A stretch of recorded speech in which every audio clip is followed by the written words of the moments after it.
Well, by a quick show of hands, who has heard sermons preached on Ruth before or read a book on Ruth before? Okay, that's kind of what I imagine, a lot. And I feel like a lot of the times when we talk about Ruth, it's be like Ruth, or ladies, wait for your Boaz. Or men, be like Boaz, find you a good Ruth, right?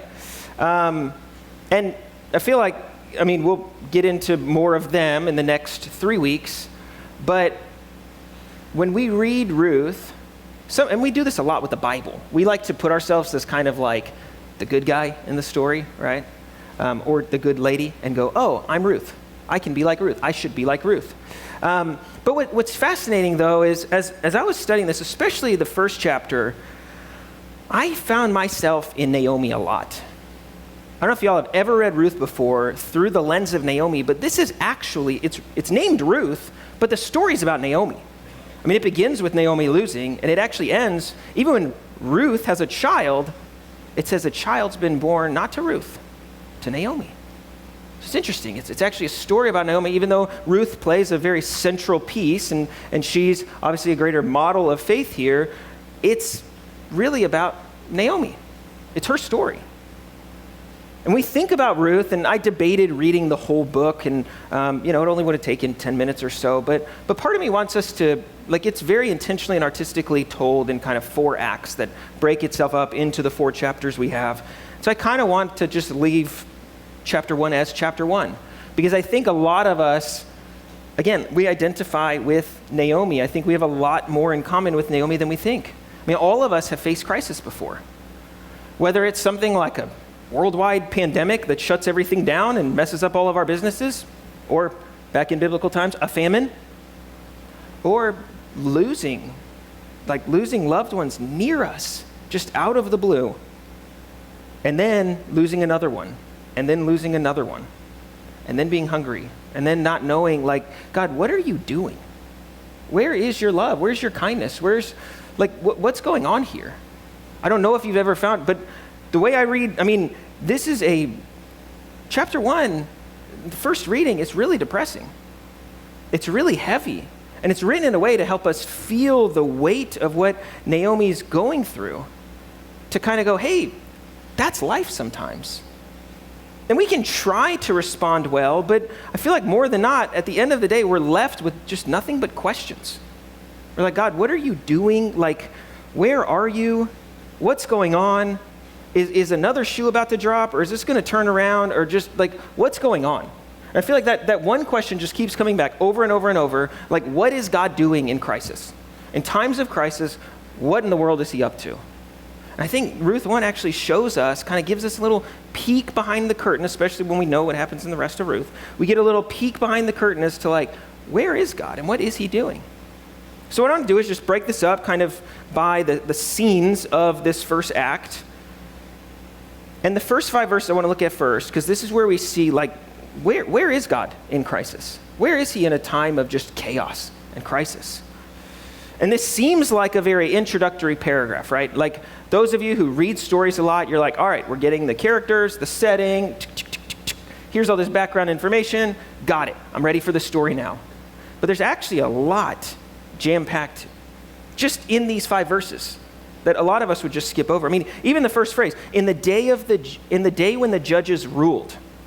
Now you go, wait a minute, Judges, okay, that's a book of the Bible, and Judges were when they were in the land and they wanted a king, and God was like, no, I'm going to give you judges, and then they kind of went through this cycle of they loved God and they worshiped him, and then they eventually got a little too complacent, and then they wanted to turn to other gods or turn to sin, and then God would send a judge and go, hey, you guys need to stop or you're going to be judged. And then they'd be judged, and then they'd repent, and it was just this cycle over and over and over.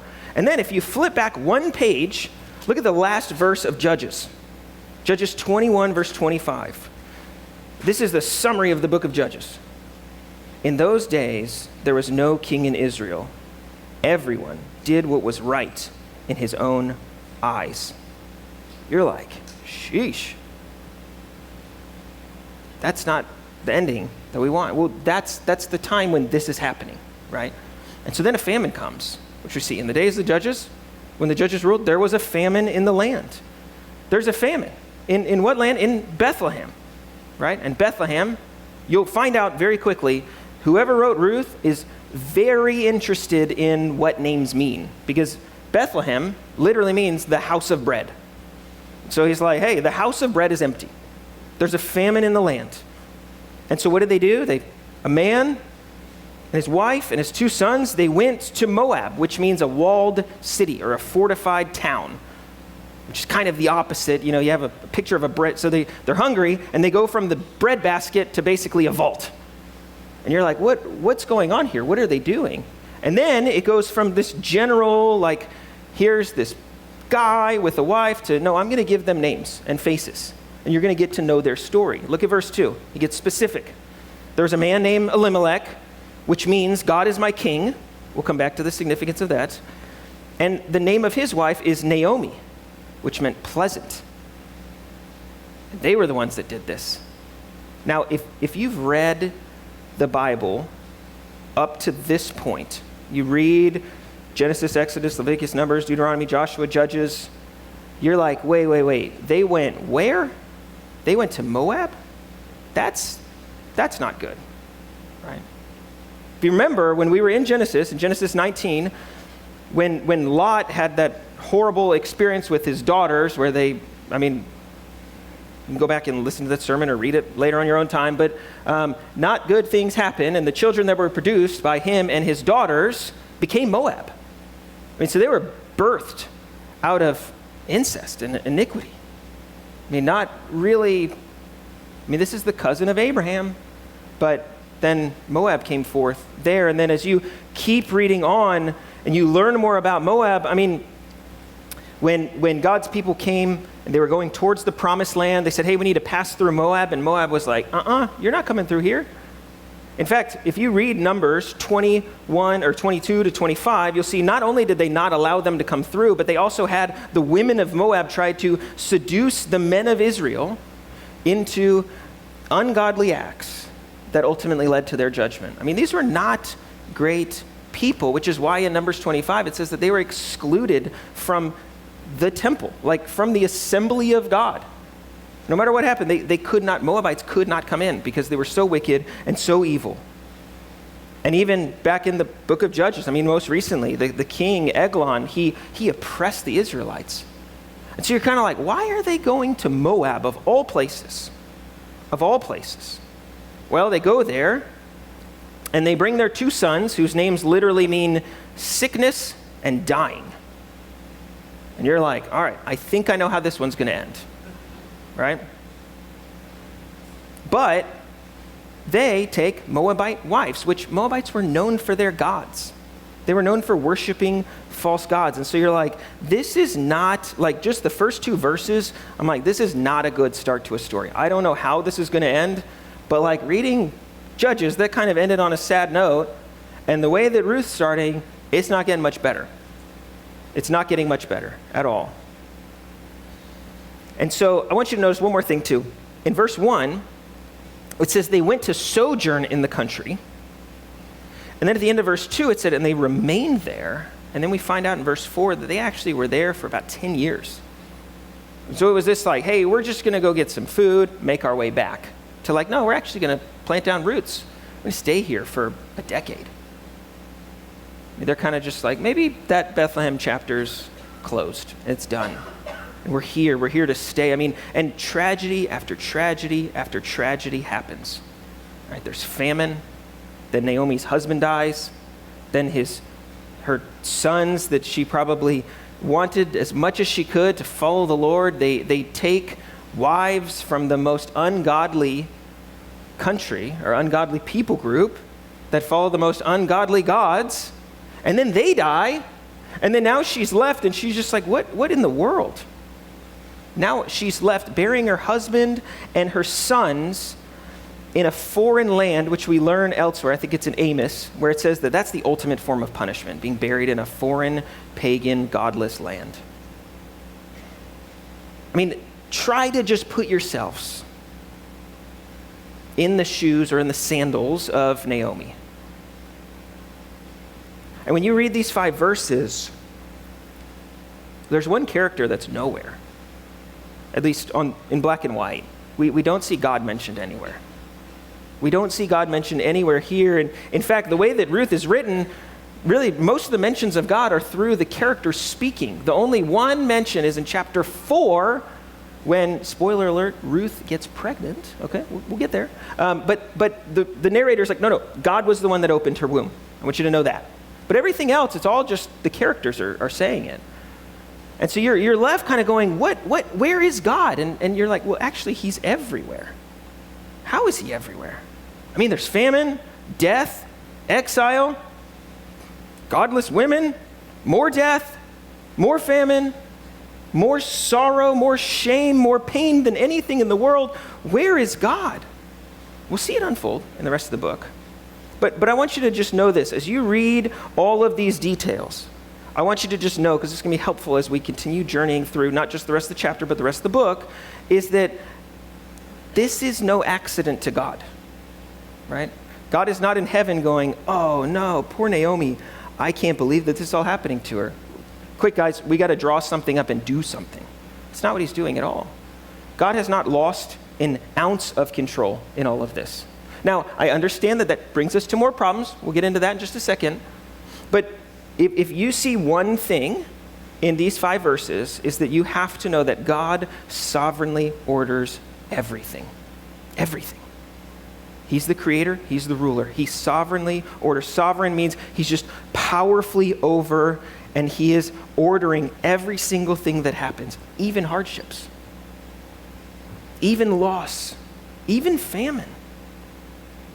And he is the divine orchestrator, and nothing surprises him. Nothing happens outside of his will. And you're like, okay, Michael, but then if he's good, why does he let these horrible things happen? Well, let's keep reading. All right? Let's look in verse 6 to 18 where we see, why is God doing this? Why is God doing this?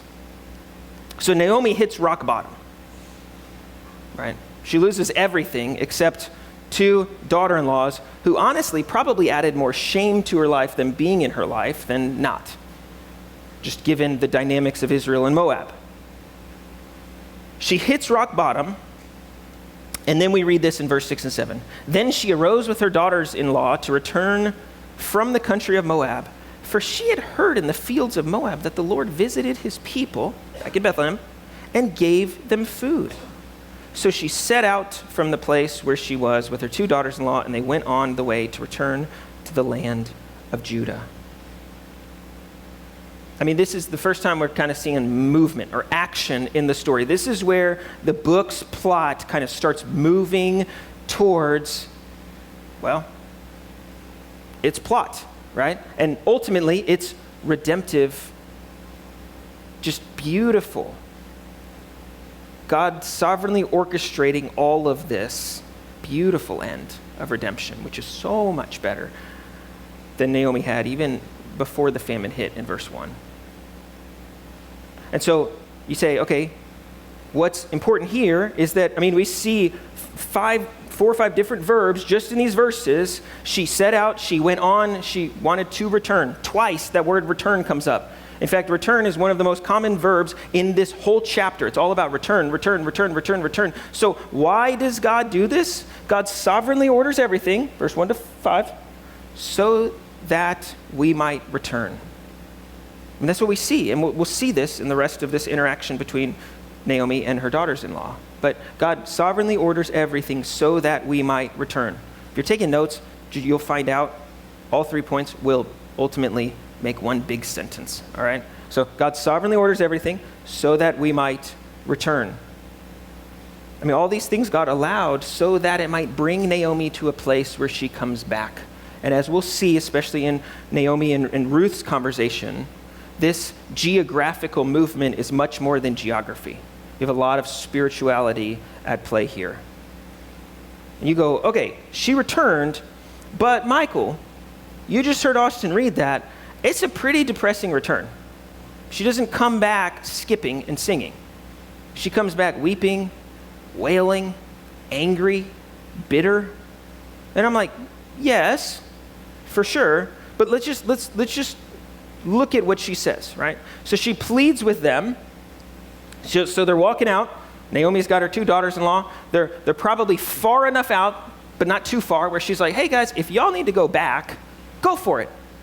No hard feelings. She probably waited till they were out of their living room so that way, the daughter-in-law wouldn't try to talk her into staying there. But she's like, all right, I'm maybe a third of the way back. Why don't y'all head back? I'm good. I got it from here. You guys go. Go back. It doesn't say to your father's house. It says to your mother's house, which is only used 2 other times in Scripture, both of which are, hey, go find love again. You have your whole life in front of you. Even though you've been married to my son for 10 years, you got married young, like you're probably somewhere late 20s, early 30s, you still have a life to live.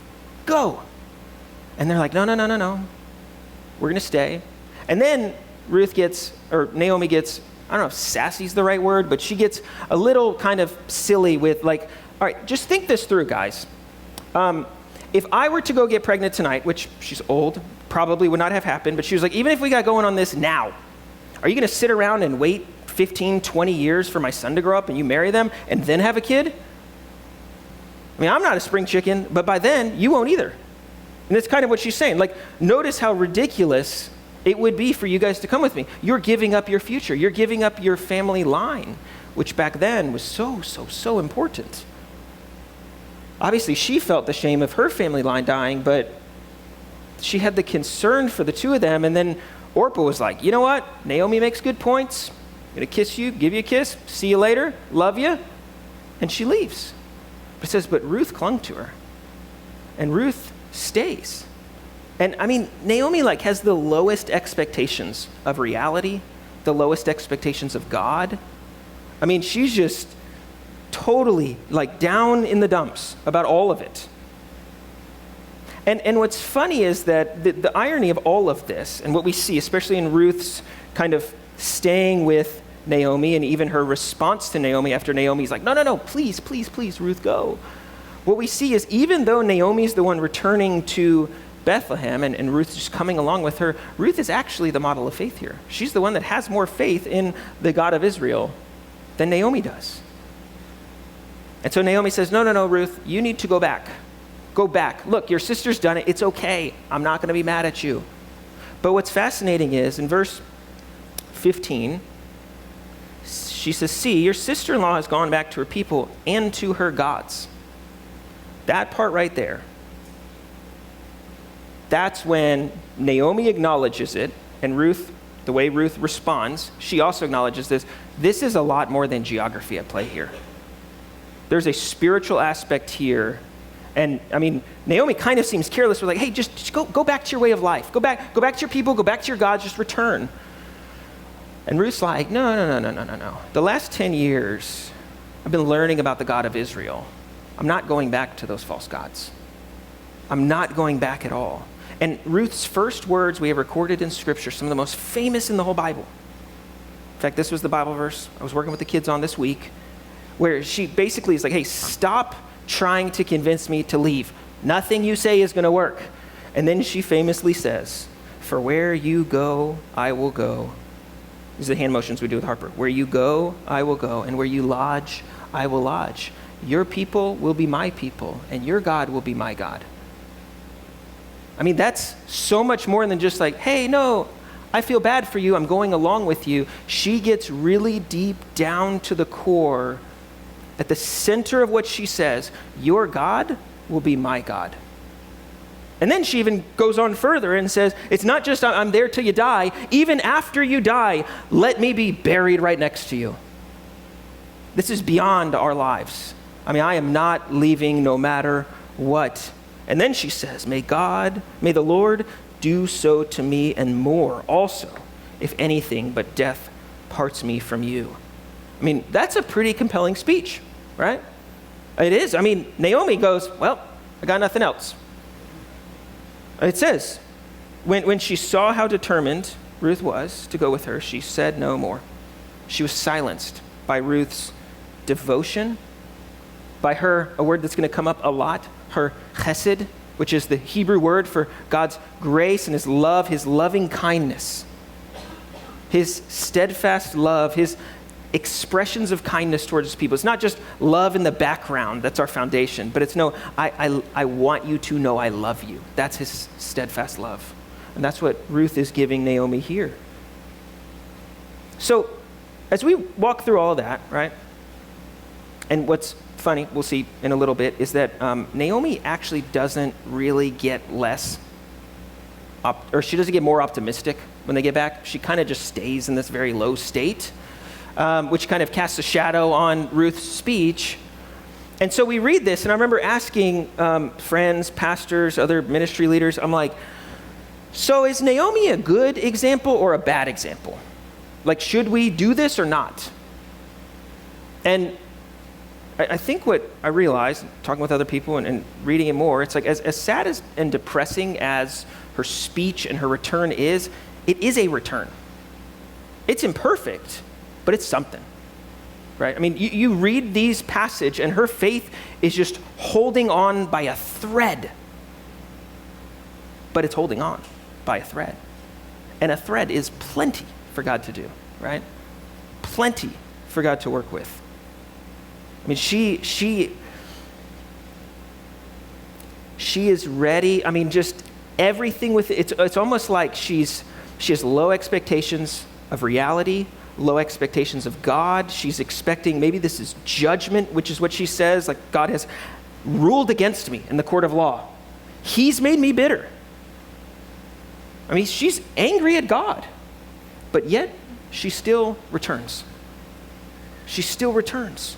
And that's where I think we need to see that every single thing in our life happens so that we might return to him. Even as we were reading Amos earlier, it's like, yeah, God's like, I moved you here, I reigned here, I droughted there, I did all these things, but you guys didn't get the point. You didn't return to me. That was the point of this. I want you to come to me. I'm literally moving the created order to bring my people back to me. Why won't you do that? And so, yes, should we start quoting all of the things Naomi says? Probably not. But she does return. She does make that spiritual journey back. And we see that Naomi came back, and we'll see, she'll be met with blessing. But it also brought Ruth back, which generations ago, they were part of Abraham's family. And now you see this Moabite who people are like the most despicable people in the world. And now she's coming to Bethlehem. It's like God allowed all of these things to happen so that they might return. And you might go, Michael, that sounds cruel. That sounds vindictive.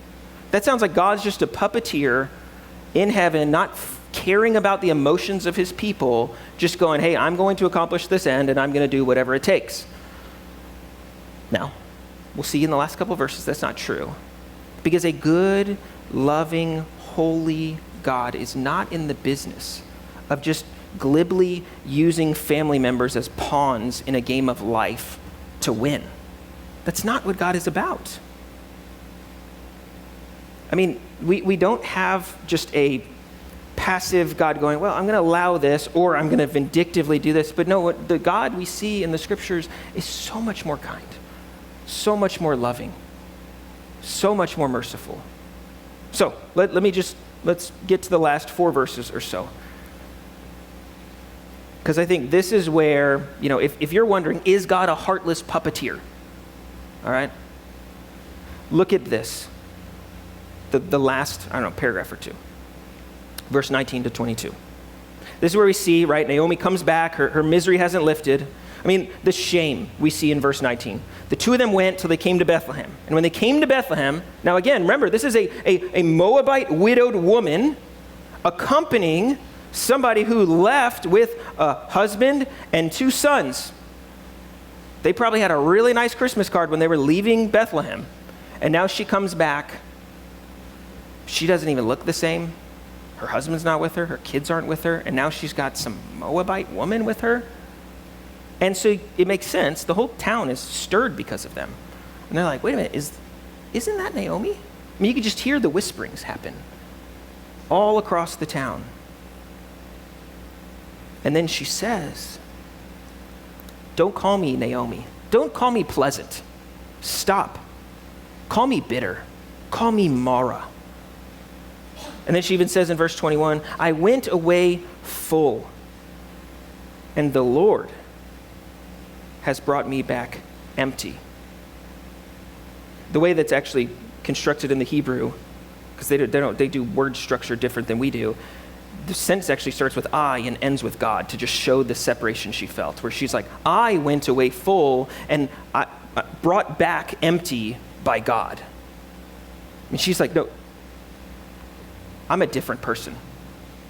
Stop calling me pleasant. Call me bitter. And then we see her anger. She's expressing at God. She's like, verse 20 at the end, the Almighty. That's El Shaddai, which is God's name that means at our worst, God deals his very best to us. And she says, that God, the one who's supposed to meet us in our moment of brokenness and moment of emptiness with his absolute kindness, what has he done? He's dealt bitterly with me. And then she said, the Lord, Yahweh, the covenant God, he's testified in a court of law against me. He gave me the verdict of guilty. This is all his doing. I mean, she's very angry at God. However, again, I'm not just trying to be optimistic here. We got to give her a little credit because she is halfway there. She does realize God's fingerprints are behind all of this. She's acknowledging the sovereignty of God here. She's acknowledging his purposes. She's acknowledging his mindfulness behind all of this. She's just missing the love and missing the kindness and missing the mercy. So we can self-examine in a time of tragedy, and that's good, but only if we remember also that God loves us, just like Robert said. Sometimes we get way too hung up on total depravity and all the things that we've done wrong that we also then forget that, wait, in Christ, though, God loves me no matter what. We can't miss that piece. Because that's our identity now. That's our reality now. Otherwise, we'll start interpreting every single bad thing that happens in our life as, well, what did I do wrong to cause this? Why has God turned on me? I mean, we start looking for sin behind every pain and every loss, whether it's in your personal life or whether it's whoever wins the election in November. We're going to say, well, it's judgment or blessing, regardless of who, based on whoever we vote. I mean, those things, and honestly, those are all very self-centered ways to look at the world. Saying it's my fault that this happened, or it's our fault that this happened. Maybe God's just bigger than we are, and he's just doing things because he has a bigger idea and a bigger plan than we in our puny little brains can think about. Just maybe. That's a picture we see. I mean, we need to step back and see every single thing in perspective here. Because Naomi, like, walking with God throughout all of life is a very open-ended journey, right? It's not a closed, like, journey, and it's not a closed circuit where it's kind of just like, all right, get to that, we see it, the payoff, okay, great, close that chapter, done, right? It's very open-ended. And what I love is that God's goodness and his presence all along the way, even on the darkest days. Because, I mean, she is just raining on everyone's parade here. And we just see glimmers of hope breaking through all over. I mean, she says here, she's like, I came back empty. And you're like, actually, Naomi, I hate to be that guy, but look who's next to you. Ruth came with you. And when did you come back? You came back during the harvest. And we'll find out in chapter 4, she actually has a plot of land for her in Bethlehem. So she comes back kind of more than what she had in Moab in some ways. So she's not entirely right here. But what I love is, I mean, the last verse 22, it's like it's foreshadowing this greater hope and greater like, oh, just wait. Just wait for this, because not only is the famine over, but the barley harvest is the first harvest of all of the harvests that happened that year. And so here comes Naomi, right? She comes angry, she comes with low expectations, she comes bitter, she comes all these things. And she's just like, I don't know if God's got more stored up for me that's going to make me lose more. And God is about to blow it out of the water. Like, she has no idea what's about to happen in those fields in the weeks to come. She has no idea. And the rest of the book of Ruth, we're going to find Naomi is just discovering and rediscovering not only that God is her redeemer, but also just she'll be overwhelmed by the richness of his love and kindness and generosity towards her. So if you're taking notes, this is the last point we got here. So God sovereignly orders everything, verse 1 to 5. Then we have the journey. We see so that they might return. Why? What we see here in these last 4 verses is because he loves us. Because he's kind to us. Like it's actually God's kindness that we see all over these pages. Not his anger, not his judgment, not his bitterness. No, it's actually his love. I mean, I skipped over this intentionally. Look back at verse 6. Look back at verse 6. You should see God's fingerprints everywhere. She is empty. She's in a foreign land. She's lost her whole family. It's a famine, everything. And to use words that will later come in next week's chapter, it just so happened that Naomi was in a field one day and overheard some loudmouth people, this is Michael's translation, overheard some loudmouth people talking, hey, I heard that the house of bread, Bethlehem, is now being restocked. She just happened to walk by that way. Why? Well, I mean, we can see God's fingerprints there, but she's like, wait a minute, maybe this good news that I hear, maybe we can return. Maybe, just maybe we can return. And it says that the Lord visited his people. He visited, he intervened on behalf of them. And who is the object of his affection and of his blessing and of his sending of the rain? It's his people. Like they're the object of divine favor. That's covenant language. He's the one that sends the rain. And him sending rain to Bethlehem is saying, guys, I have not forgotten you. I have not forsaken you. I never will. I never will. And the house of bread is being restocked. And God is using this, even in the time of the judges. I mean, think about that verse, like verse 1. In the time of the judges, we meet this man. That's verse 1. Verse 2, his name is God is my king. And you're like, wait a minute, they had no king. And I know from, I think it's 1 Samuel chapter 6 or 8 or something. It's on the right side of my Bible. Samuel's rebuking the people. He says, actually, you guys want a king, but your wanting of a king is you rejecting God as king. And so it's sinful. It is a sinful thing to want a human king. And yet it's in that same period, in the Judges, when they want a king, when they are actively in their heart rebelling against God's kingship, wanting a king, it's in that very time when it's a great wickedness to ask for a king that God is preparing this family to bring not only the greatest king that Israel had ever seen, but the King of Kings, who would come from the line of David. I mean, it was precisely through that sin that the kingly line was started, from which, in the end, the King of Kings would come.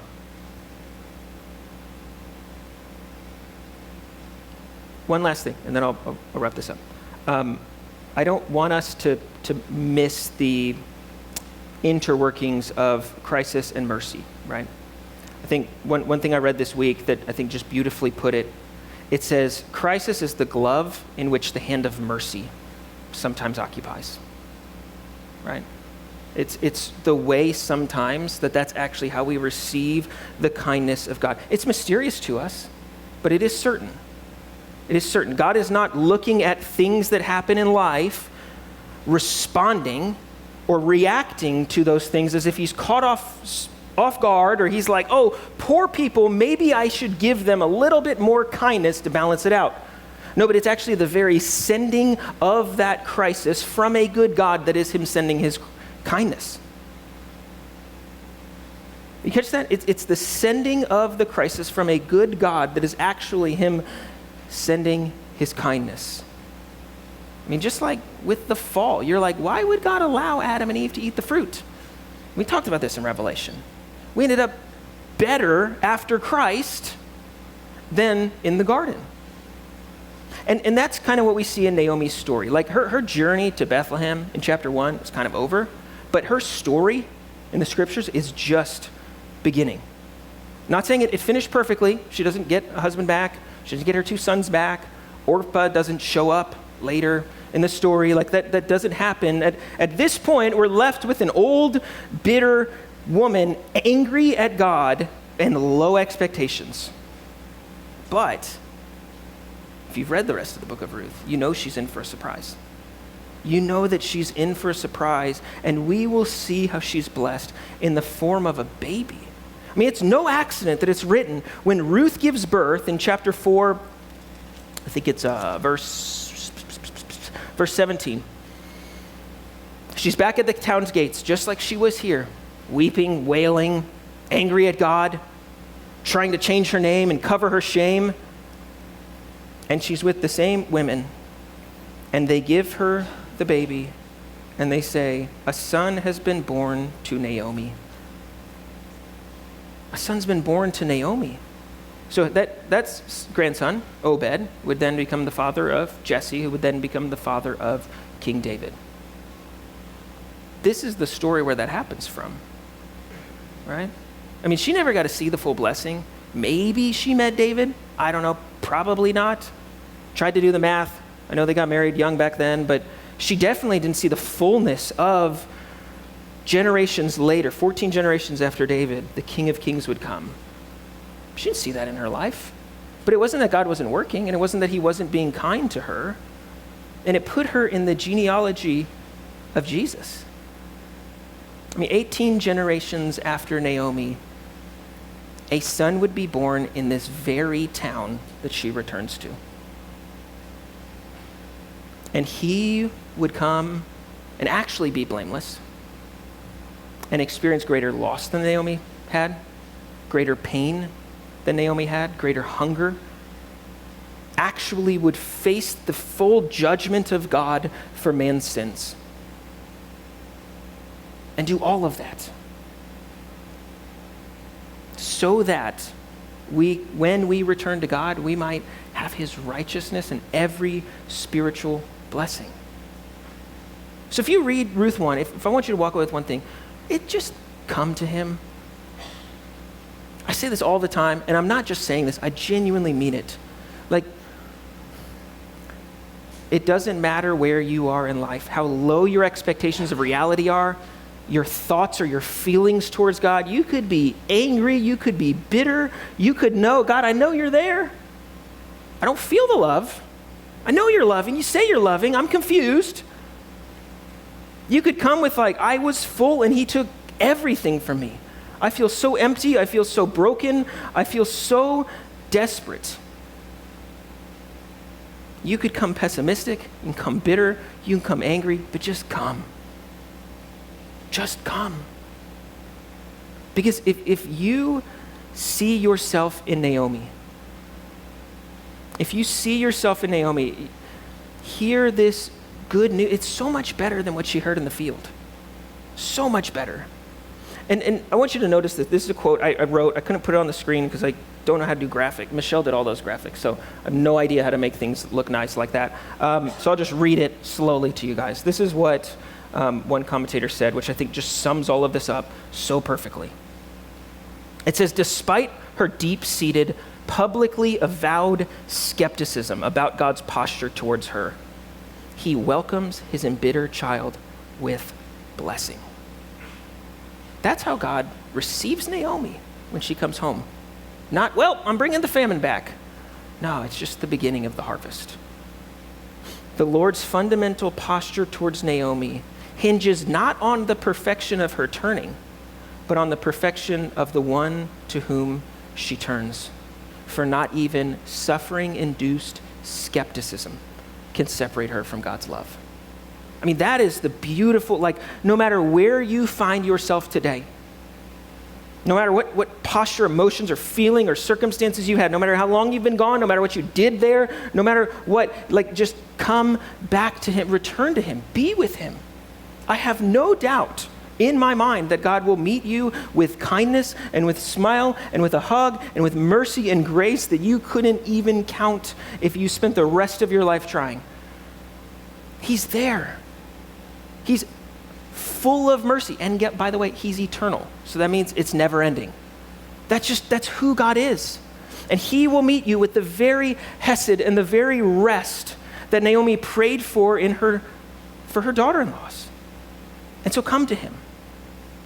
Even if you come empty, come to him. He will always fill your empty hands with his mercy and his kindness and his grace and his love. I mean, this story is a story about a woman who went away and came back after she heard good news. And that happens all the time in the Bible. We saw it with Abraham, we saw it with Isaac, we see it with the nation of Israel in exile. Even Jesus tells the story of the prodigal son. I mean, we see this over and over and over, but really, the whole Bible is about the people, humanity, that have left the God. And it's about God bringing good news to them so that they might return to him. And what God does in Bethlehem years later is so much greater than any news that Naomi heard in that Moabite field that one day. I mean, no matter what you've done, I mean, just come to him today. Let me end with this quote. If you feel yourself in the story of Naomi, just hear this. As ominous as the clouds are to his saints, the torrential rains that they bring will be the flood of his mercy showering down on us.